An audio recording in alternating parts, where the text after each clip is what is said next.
Alright, welcome back, and there's just no way around it. I got that shine going on up there.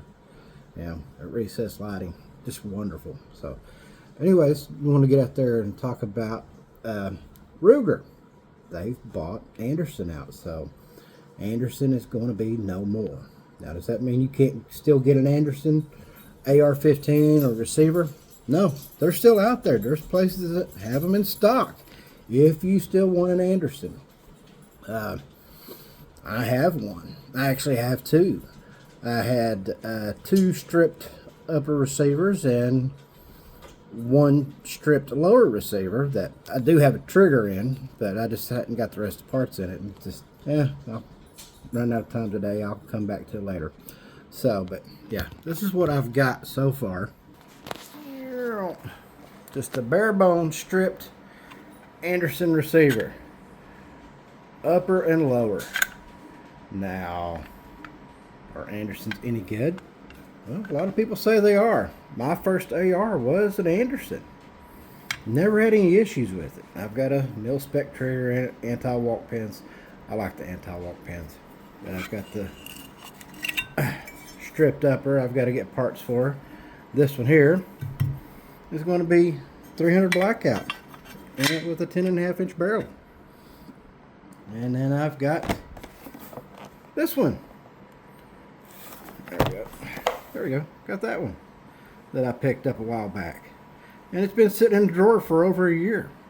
And I heard Anderson was going out of business. I need to get another lower because I already had plans for what I wanted to do for two different builds. So I went out today and I got another strip lower for 80 bucks. Some will say, oh, that's too expensive. I'll find it cheaper online. Yeah, but then you got to pay shipping, transfer fee, background check, yada, yada, yada. You might pay $10 more at your local gun store. And by the way, thanks, Rod.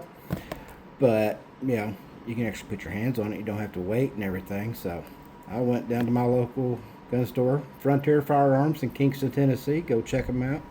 Good people. And they have a few more of these on the shelf. So that's what I'm going to do. So, like I said, one's going to be a 10.5 inch, 300 blackout. It's going to be a little plinker around here. It's nothing fancy in it. Mil-spec trigger. Haven't decided on the handrail, or it's going to have a brace. I may wait till January and then I'll SBR it from a pistol to a short barrel rifle. Government gets enough of my money. I'm not in a hurry to give them any more. So, but yeah. So what do y'all think I should do with that other Anderson receiver set? Tell me in the comments. What would you do with it? I have an idea and what I'm going to do with it. My son knows what I'm going to do with it. Don't tell him. If you're watching this, Chris, don't tell him. So, but yeah. Give me some ideas on what you would do. What kind of furniture would you put on it? What kind of hand grip? What kind of trigger would you go with? What kind of bolt carrier? What would you do if you had a stripped down receiver? What would you do as a dream build? Tell me in the comments. Y'all have a great one. We'll talk to you later.